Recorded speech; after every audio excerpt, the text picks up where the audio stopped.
So the Niners, of course, are facing the Los Angeles Rams. The Niners have won their last 5 meetings against these Los Angeles Rams. But there is the key part of the equation that they will be doing it without Jimothy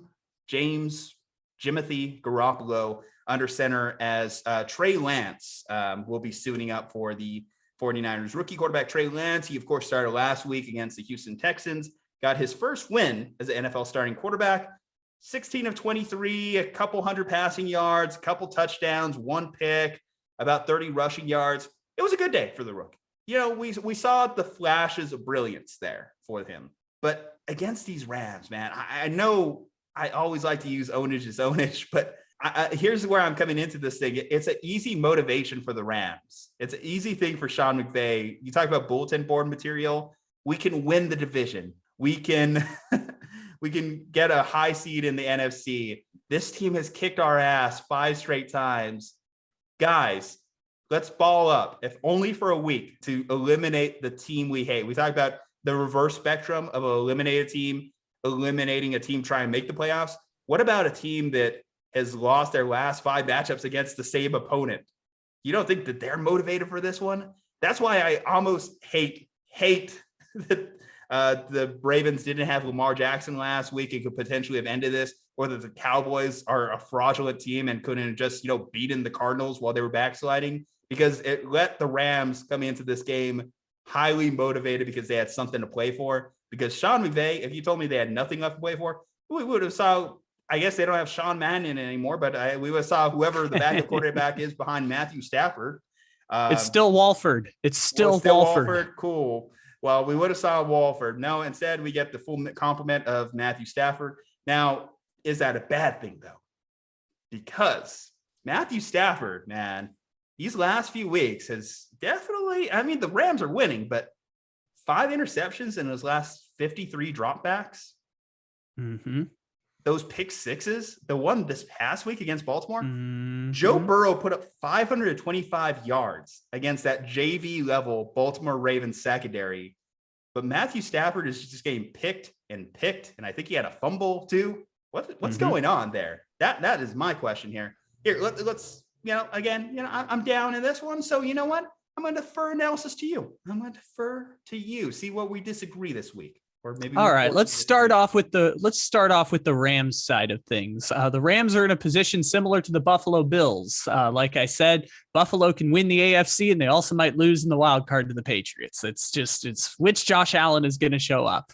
Rams, exact same situation. They could win the entire NFC, go on the road to Green Bay and win a playoff game, or go on the road to Tampa and win a playoff game. And also they could lose to the Eagles. I did have a quick update, somewhat breaking for this game too, before you get too deep into breaking down Matthew Stafford. The Niners secondary hit by a bad case of the Rona. Jimmy Ward potentially out this game. Ambry Thomas potentially out this game. So factor that. That didn't stop Matthew Stafford from throwing a pick 6 against the Ravens. I know he had 2 interceptions in the game, but the 5 picks on 53 dropbacks is misleading, but it's also, does tell the story of Matthew Stafford, because it is such a jarring stat. Like the difference between 4 interceptions and 53 dropbacks and 5 is still ridiculously glaring as a statistic. Aaron Rodgers 4 for the season.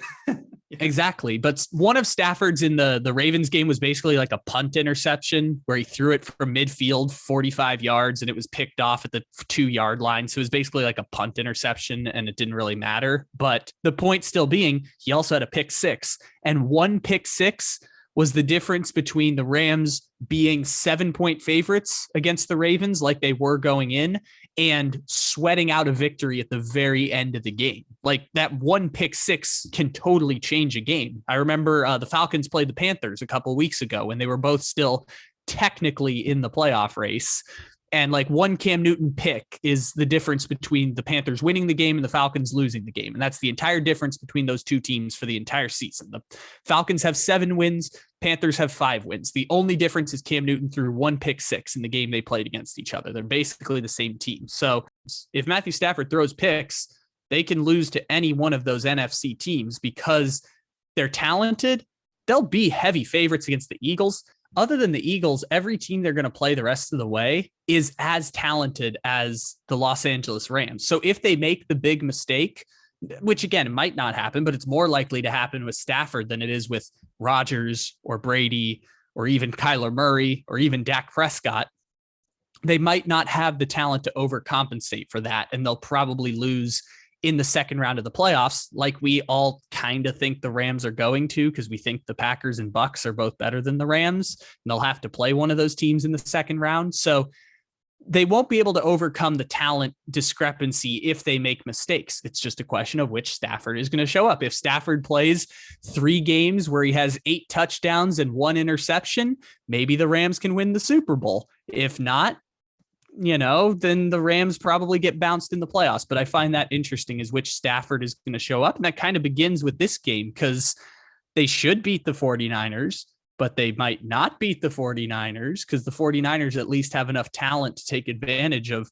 mistakes that the Rams have made. This has happened a few times in Rams games this year. It happened against the Packers, where they lost because of a couple turnovers. Obviously, the Ravens game they just escaped this week.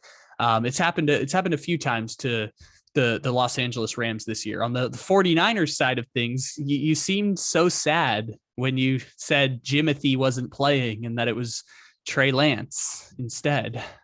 Yeah, I'm going to be honest. I think Trey Lance doesn't give us the best chance to win in this game. Be honest, if I had a healthy Jimmy Garoppolo, then I would prefer him to be starting this game. The problem is I don't have a healthy Jimmy Garoppolo, because he actually had a press conference today where he was talking about the thumb injury, and he, quote, said, "It fucking hurts."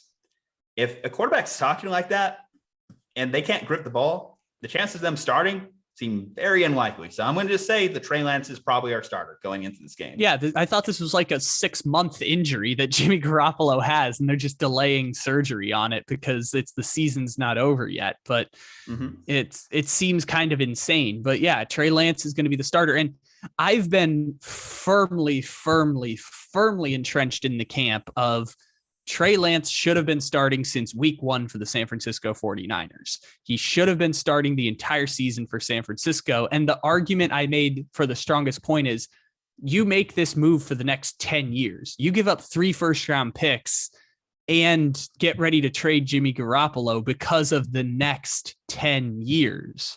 Making the playoffs as a 7 seed, which is what I thought the 49ers would be coming into the season, was 3rd best team in the NFC West. Now, I thought the Seahawks would be the 2nd best team, but points still standing.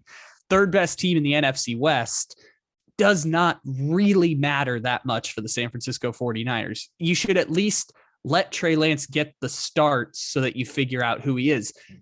And I kind of got a nice little compromise, which was he didn't sit the entire season.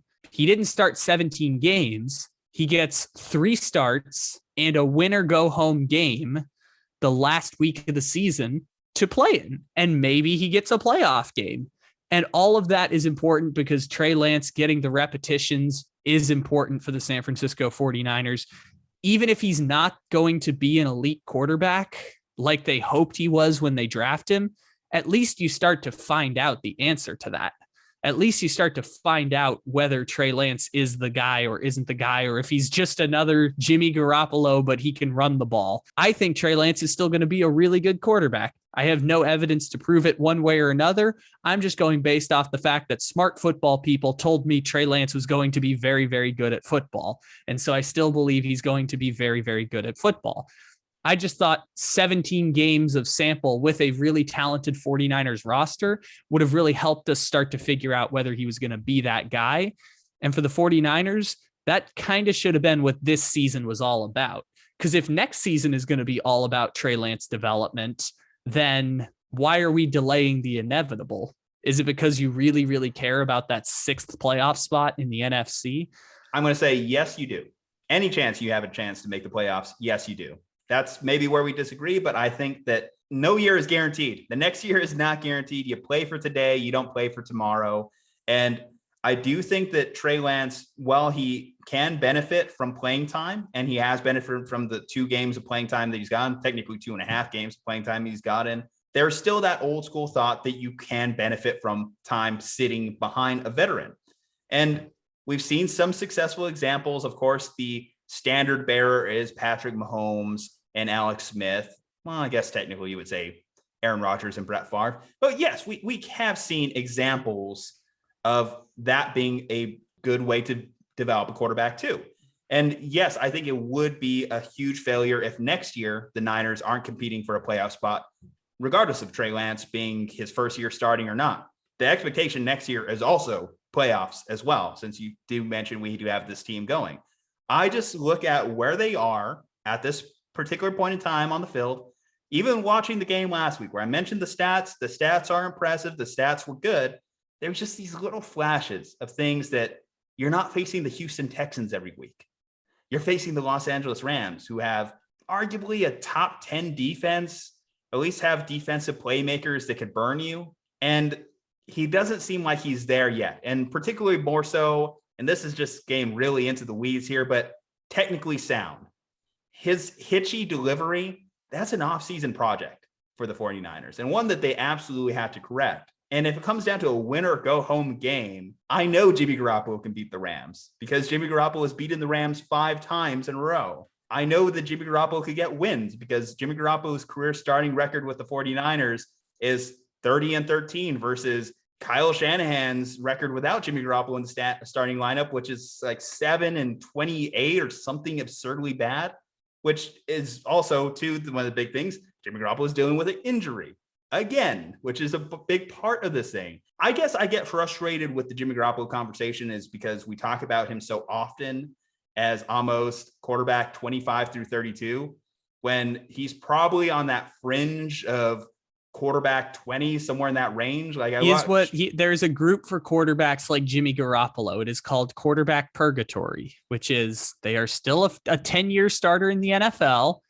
but they might not be a 10-year starter with the same team. They might play for 2 different teams as a 10-year starter. They might miss the playoffs 7 of those 10 years, but they're still technically a 10-year starter in the NFL. And I think whatever franchise Jimmy ends up with next year, they'll get a good quarterback in that deal. I'm just focusing on week 18 from the fan perspective. Who gives us the best chance to win? And even the head coach has said it. If Jimmy Garoppolo is healthy, we want him out there because he gives us the best chance to win. The teammates love him. George Kittle goes to battle for this guy each and every week because every fucking week he gets asked in a press conference about Jimmy. Debo gets asked about Jimmy every week. Brandon Ayuk gets asked about Jimmy every week.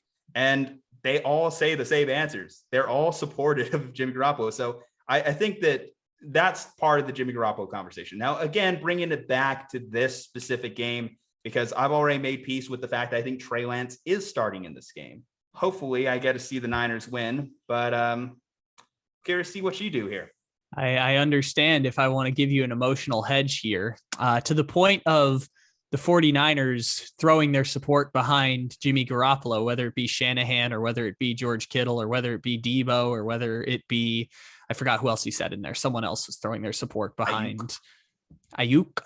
Oh, that's interesting because I thought Lance was throwing to Ayuk a lot more. Like they had a little bit of a connection there, but really, I mean, towards the most recent stretch of games, Jimmy and Ayuk have found a little bit of something of rapport. Kyle Juszczyk, also a guy on the Jimmy Garoppolo support train. I guess my question there would be that if we're playing for now and we're throwing our support behind Jimmy, then why the hell did we get Trey Lance in the first place? And it's that, because Jimmy did give you a reason with the injuries. It's shitty that it had to come to that, but Jimmy Garoppolo did give you a reason to pursue another quarterback with the injuries. If Jimmy Garoppolo doesn't miss the year with the ACL or was healthy last year, we're probably not having this discussion. It's probably a little bit more akin to Kirk Cousins in that how that's going in Minnesota, albeit I think a little bit more successfully because the Niners have better personnel and perhaps even better coaching than Minnesota does. But I think we would probably be talking about Jimmy Garoppolo more in that vein than we're talking about him as almost an Andy Dalton type this season. Well, he's far from an Andy Dalton type at this point in his career. I think of him in quarterback purgatory, hanging out with Derek Carr and hanging out with whatever's left of Ben Roethlisberger or Matt Ryan. But to the point I'd ask you as a host of a very popular 49ers podcast, I will say, if you had to do it over again, would you have made the Trey Lance trade? You see, here's the thing. I think sometimes it gets you painted unfairly to say like I'm anti-Lance.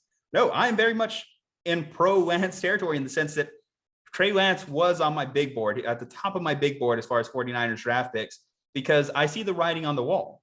I saw the writing on the wall a year ago because of how divisive this subject has become in the fan base alone. It's literally like a civil war for 49ers fans on Twitter week in and week out between Jimmy Garoppolo, Trey Lance, Jimmy Garoppolo, Nick Mullins, Jimmy Garoppolo, CJ Beathard, Jimmy Garoppolo, Tom Brady, Jimmy Garoppolo, insert name of a non-existent quarterback at this point. So whether it was this year, next year, the year after, I just want the Niners to be set up for the future. I'm just looking at it through this 2021 season, since we did make the decision to have both Jimmy and Trey on the roster.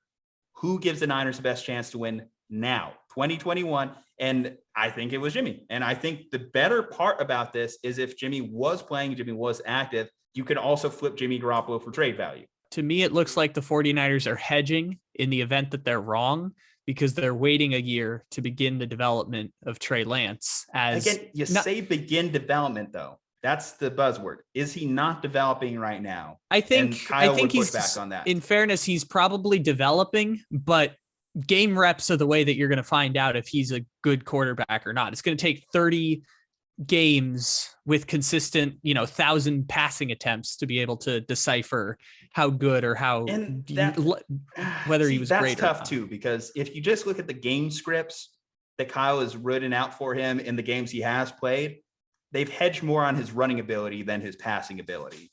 It's almost like they're trying to hide his ability as a passer at this current juncture in time.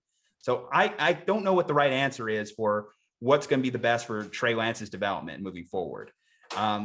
But what I can tell you is there are examples of both. There's examples of guys who got in and played and had success, and there's guys who went in and sat and played the next season and had success. Mm-hmm. We just won't know the answer till next year. And to act like we know the answer now, I think would be a false narrative. I think nobody knows the answer, but the 49ers should find out whether they have it or not. And with that, I'm going to take the Los Angeles Rams to win against the 49ers. Okay, fine. Then you know what? Put it on the board. I'm going with the Niners. I'm just going with my team. I might as well ride with the ship here. If I'm on the Titanic and I'm with the violin just playing it, let's sing it out, boys, then it is what it is. But going out with you, faithful. Ain't faithful in the comments.